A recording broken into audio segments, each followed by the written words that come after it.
Oui, salam. Je voulais juste faire part de certaines choses en fait. Étant donné que le Coran dit que Moïse a reçu la Torah, ensuite Aïssa, fils Ibn Mariam, a reçu l'enseignement de la Torah et de l'Injil, en sachant que la maman de Aïssa est partie, donc elle a quitté donc sa ville, donc là où était Pharaon, le petit chef prétentieux, qui pour moi n'a rien à voir avec l'Égypte, mais qui est au Yémen. Donc elle a quitté cet endroit pour partir vers un autre lieu, où elle a retrouvé, entre autres, Zacharia et d'autres fidèles. Donc du côté Médiane, donc pour moi qui correspond en fait au côté perse, iranien aujourd'hui, tout ça. Voilà. Ensuite elle est revenue du coup vers les siens, donc au peuple d'Israël, dont elle est, donc la famille d'Imran, et où il y avait son neveu, son tonton Moïse. Donc voilà. Et du coup pour expliquer en fait qu'au début, le Messie étant spécial, il parlait quand il était petit. Lorsqu'il est en fait en Perse avec sa maman et qu'il grandit, enfin déjà elle revient vers les siens quand il est petit, mais ensuite on comprend qu'il y a quelque chose qui, enfin moi il y a quelque chose que je saisis pas, mais en tout cas j'ai l'impression qu'il a été en Perse. À quel moment tout ça je sais pas détailler, je ne sais pas, mais qu'il a été en fait du côté là, que là-bas il a prêché aussi quelque chose, donc l'Injil. Donc ensuite à un moment donné il s'est retrouvé avec son oncle, il a reçu l'enseignement de la Torah et de l'Injil, et de par ce fait il a dû prêcher à son peuple à un moment donné, et est reparti de l'autre côté, ou l'un ou l'autre, ou soit il a prêché d'abord du côté perse avec l'Injil seulement, ensuite il est revenu vers son peuple d'origine pour les fils d'Israël, donc là il a prêché avec son oncle Moïse, et de là il s'est installé et tout le monde a cru en lui avant sa mort, et il n'est pas mort sur la croix, parce que pour moi dans la Bible en fait, donc l'Injil n'est pas la Bible ni les évangiles, donc parce que en fait la Bible parle de Jésus de Nazareth. Donc admettons que cet homme a existé, je ne sais pas. En tout cas c'est soit une fiction ou soit une réalité, mais si c'est une réalité, en tout cas quoi qu'il arrive, ce n'est pas le Messie fils de Marie, parce que c'est le seul homme en fait en qui tout le monde a cru avant sa mort. Enfin parmi son peuple en tout cas. Son peuple. Donc son peuple c'est bien les fils d'Israël. Donc originaire du côté Médine, qui a toujours une dette, qui a un problème avec sa dette quoi. C'est typique au peuple Yahoud des Juifs. Donc en fait, d'où la particularité entre les Juifs et les chrétiens, et cette certaine proximité. Donc en fait, pour moi, la Bible aujourd'hui, c'est un mélange de Torah, un mélange d'informés qui sont venus après le Messie, fils de Marie, d'où le christianisme justement, et cette différence entre ce qu'on appelle aujourd'hui la religion de Zoroastre, et le christianisme avec Jésus de Nazareth. Donc rappelons que les Juifs n'ont pas accepté le Messie. En fait, déjà ils ont eu du mal avec Moïse, le peuple, à écouter, malgré que Dieu, dans sa miséricorde, leur a montré les signes. Mais le Messie, fils de Marie, par la grâce de Dieu, suite à l'invocation de sa grand-mère, a été dévoué à la cause de Dieu. Donc rappelons que les peuples n'ont jamais suivi leur messager. Il n'y en a qu'un dans le Coran qui est mentionné où tout le monde a été suivi. On sans parler de l'empire de Suleiman, bien entendu. Là, c'est une particularité, parce que Dieu lui avait donné une royauté à nul autre que lui. Donc voilà, mais pour revenir à... Donc d'où du coup le fait que Suleiman aussi et Daoud, justement, ils sont du côté perse.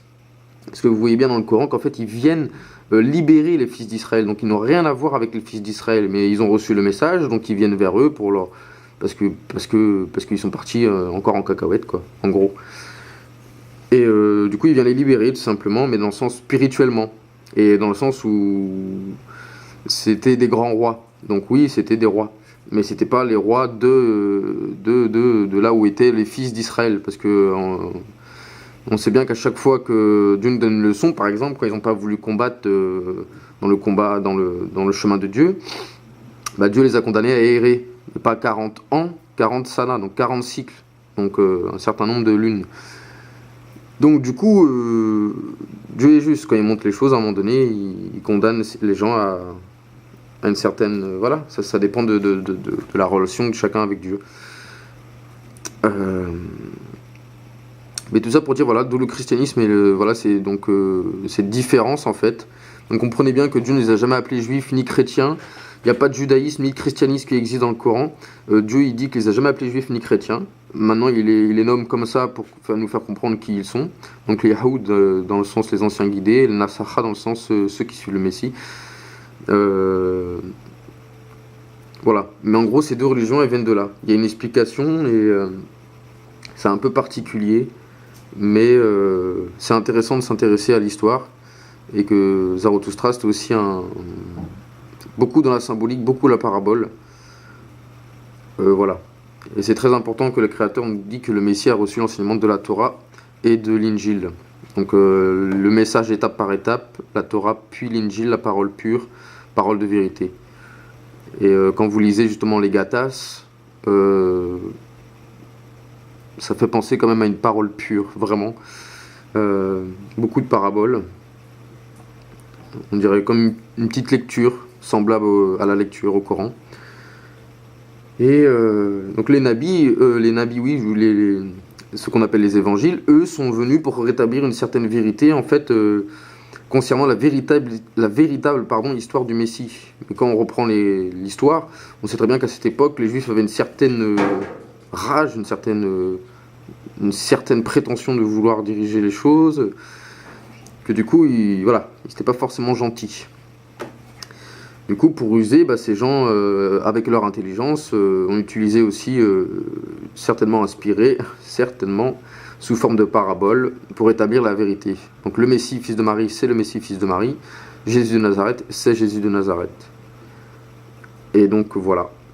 Après, bien sûr, le Créateur nous explique que dans les anciens livres révélés, il y a une certaine falsification des choses, mais ceux qui se conforment à ce qu'il y a bien dedans, Dieu les guidera. D'où le dernier livre qui a été révélé, le Coran. Bon, là aussi, il y a encore du boulot, parce qu'on se rend compte tout le temps que voilà, c'est que beaucoup de mots ont été détournés de leur sens, que beaucoup de traductions sont, voilà, même le fait d'avoir appris en arabe ne fait pas forcément comprendre les choses dans le bon sens non plus. Donc pour montrer l'importance du Messie, en fait, voilà, c'était à l'époque de Moïse, la famille d'Imran, la famille bénie. Je vois pas pourquoi les gens ne comprennent pas que c'est en lien, que c'est en lien. C'est pas une famille de descendance, c'est la famille. Il y a la famille d'Ibrahim béni, la famille d'Imran béni.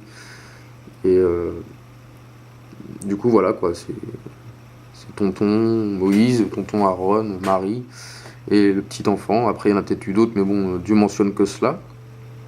Et en sachant qu'aussi il y avait une particularité dans le sens où elle, Marie, et son fils Aïssa avaient le Roux El-Quds, le Roux le plus élevé. Donc elle, en tant que femme, c'était une élue, l'élue des femmes au-dessus de toutes les autres. Et on voit bien à la lecture de la sourate 19, vous voyez bien la sagesse, la justesse et la beauté de cette femme.